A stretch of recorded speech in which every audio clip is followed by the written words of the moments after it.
There would be no African American museum in Washington, D.C. without tonight's honoree. It happens to stand across the National Mall from the United States Holocaust Museum, which in turn would not stand without my father. Tonight's honoree, he and I are bound together, our families are bound together in the fabric of our nation's capital, in the values and memories that we choose to persist. But first, a story. The sages of the Talmud needed to build a house of study, so they sent Rabbi Akiva to a Roman noblewoman for a loan. "How do I know you will pay me back?" she asked. "My God will guarantee me," he said. "My God and the great sea."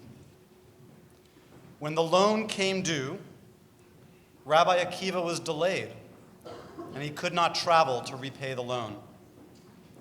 The Roman noblewoman went to the shore, and she said, "See, you have guaranteed this man."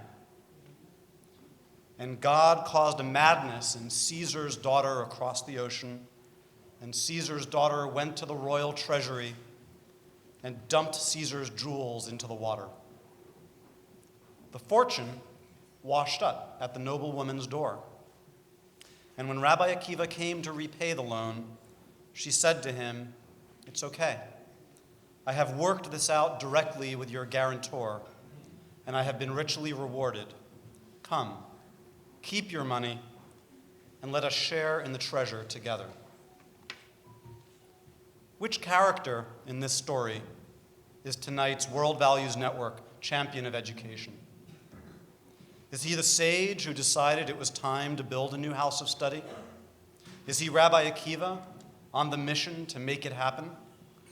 Or is he the noblewoman who trusts in God and shares in the unexpected bounty? Perhaps he is all of them. He is a child of school teachers whose mother took him to Martin Luther King Jr.'s famous "I Have a Dream" speech as an infant. And tonight's honoree has made education a priority. He remembers his mother writing a $25 check every month to the United Negro College Fund, and he has committed to keeping that dream alive. He has created Vista Equity Partners, and with it, Robert Smith was born.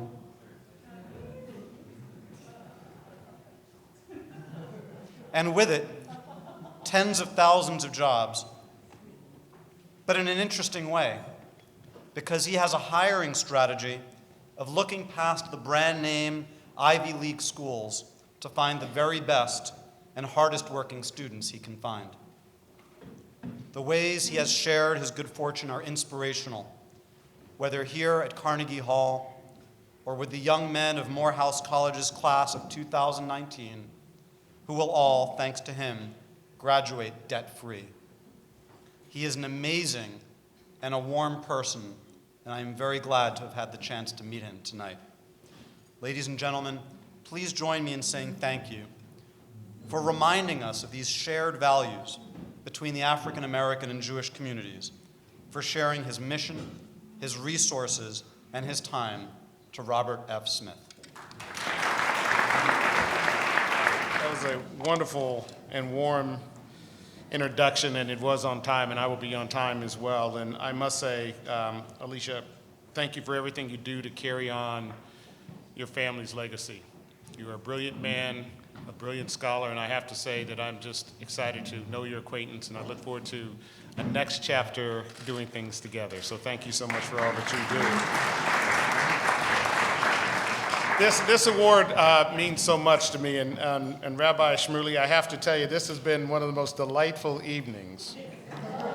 And you have to be careful about the gods of Carnegie Hall and what you say to them, so be thoughtful about that. But I'm honored to be here, and again, thank you for the invitation, the award, and frankly, the welcoming into the community.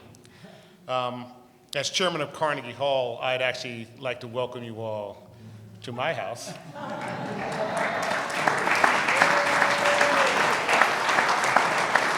a wonderful house that I get to share with my good friend, executive and artistic director Clive Gillinson, who's also a wonderful, wonderful member of the community. And one of the things that Clive and I talk about all the time is music has this wonderful power to bridge time and culture and bring people together. And frankly, there's no other place that really embodies this more than Carnegie Hall. There was a soprano by the name of Sissetera Jones who actually broke that color barrier back in 1893 at this hall. Pete Seeger sang "We Shall Overcome" at this hall. Isaac Stern performed over 200 times at this hall before he rallied the community to save it from destruction. It's a place where Duke Ellington, Charlie Parker, Billie Holiday, Leonard Bernstein, Jesse Norman, Dizzy Gillespie, and Itzhak Perlman, and the great Count Basie awed and inspired audiences from around the world.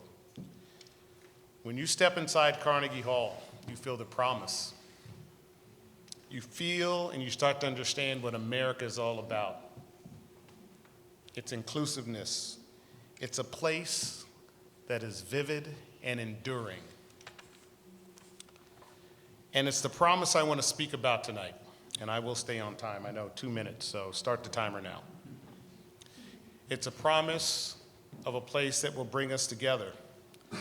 In fact, it was at Carnegie Hall that Dr. W.B. Du Bois joined Rabbi Stephen Weiss in 1945 to conduct a meeting for the defense of Israel at the end of World War II. We can clap to that. I think that's important. We have a history of African Americans and the sons and daughters of Israel coming together and supporting each other in the liberation of our collective spirits. Our communities, our culture, our country. There's a certain poetry that brings us together, and it's about common values. Just 2 days ago, leaders from across our country gathered in Selma, Alabama to mark the 55th anniversary of the Bloody Sunday March. My generation grew up with the images of these peaceful protesters crossing this Pettus Bridge, and those images are seared in our memories. The Jewish community's leadership was part of the civil rights movement and is one of history's most neglected truths. Men and women, black and white, reverends and rabbis, more than half the lawyers who volunteered their services to the movement were Jewish. They are part of the tribe. Rabbi Abraham Joshua Heschel linked arms with Dr. King on this bridge, and he said, "I felt like my legs were praying." And much is made of the divisions and anger in our society today, but many of us are rightly concerned about the divide between the African American and Jewish communities. I'm here to say to anyone who propagates this fear and division, they simply don't understand our common experiences and our common bond. The Jewish people and the African American people share a birthright burden. We have been wanderers in search of a place to call home, a place to plant roots, and a place to build a community. But these places do exist. We have to forge them to exist. The neighborhood in East Denver where I grew up wasn't affluent, but it was locked out of the community of America. But we looked out for one another. We weren't middle class, but we were striving class. When my father earned his doctorate, the entire community came out and came to our house and congratulated him because his achievement belonged to the entire community. I was bused across town to an elementary school where I learned to play alongside some kids who didn't look like me, didn't worship like me. But I'll tell you, many of my classmates were Jewish. We sang songs for Hanukkah together. We attended Passover, and we played in the jazz band together. And I'm not suggesting that the complexities of our world have solutions as simple. What I am suggesting is that we can begin to heal our world when we acknowledge the similarities and burdens we carry. and we work together to liberate them. You can't have lived the life that I have without understanding this work begins in our schools. I was the first generation in my family to actually have all its rights in this country. The first generation in my family to live and get to go to a desegregated school. And this was a time when America was trying to rediscover itself and its soul and its values. I saw those values when my mother wrote that $25 check every month for over 50 years. And when she started writing it, there was no automatic bill pay. She would write a check, address the envelope, stamp it, and we'd go to the mailbox and mail it together. That had meaning. I saw my father engage for decades ensuring that the young people in my community had food, had the ability to go to Head Start, to ensure that they understood the importance of voting and leading voter registration programs, and made sure they had access to the outdoors. They were teaching the importance of participating in the bounty that is America. And it is this that I had in mind when I stood on the stage at the commencement address at Morehouse College. I was overcome with the bittersweet feeling as the first generation of my family to have these rights in this country, looking over a sea of 400 young men. They were celebrating the greatest accomplishment of their lives. They were on the verge of soaring, and they had families that had prepared them and were lifting a burden to ensure that they could soar. But they were weighed down by debt. And it was not lost on me that there were 400 families, and it was 400 years after 1619 when their ancestors were brought to this country in bondage. And I imagined feeling the lightness that I could actually change their lives, liberate their spirits, give them the opportunity to either start a business, take a job at a lower salary, to teach in their neighborhoods, maybe to bring a better social purpose to their lives than they otherwise could. And maybe, and just maybe, get access to the American bounty 20 years, 30 years before they otherwise would. If there's any question about the commonality of the values between the African American and the Jewish people, we need to look no further than Dr. King's famous sermon at Ebenezer Baptist Church, in which he reflected on the Jewish tradition of Tikkun Olam, to repair the world. I want to be on your right side or on your left side, Dr. King said, in love and in justice, in truth and in commitment to others, so that we can make this old world a new world. Let's honor the tradition of linking arms and walking together.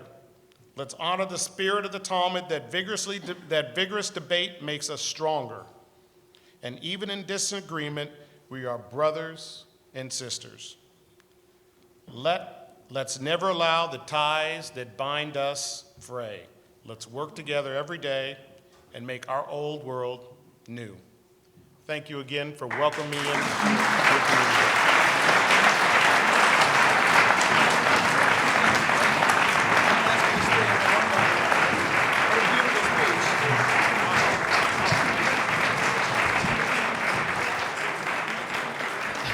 Ladies and gentlemen, in the interest of time, if I can ask you just to sit.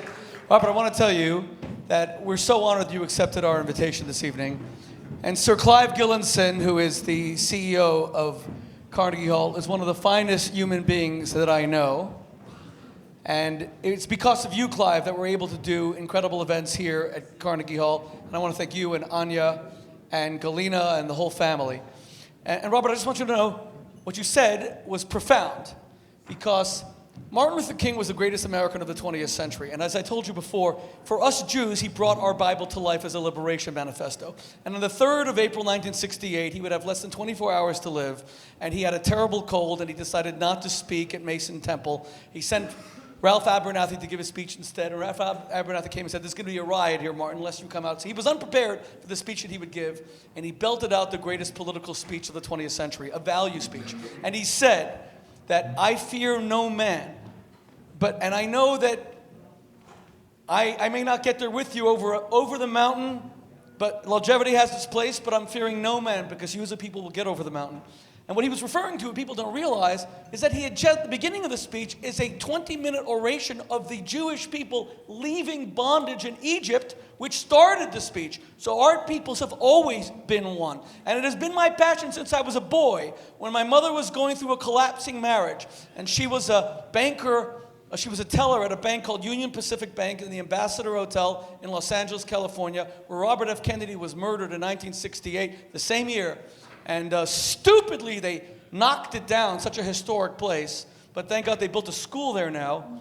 And there was an African-American teller named Kathy who gave my mother comfort. And from the time I was a little boy wearing a yarmulke, I saw the love and the grace of the African-American community. And it has been my dream, and I've worked very hard at this throughout my life, to bring us together as brothers. So to have the foremost African-American philanthropist in American history here with us tonight is a singular honor for the Jewish community. Please understand we don't take it lightly, and God bless you and your family, and especially having your children here this evening.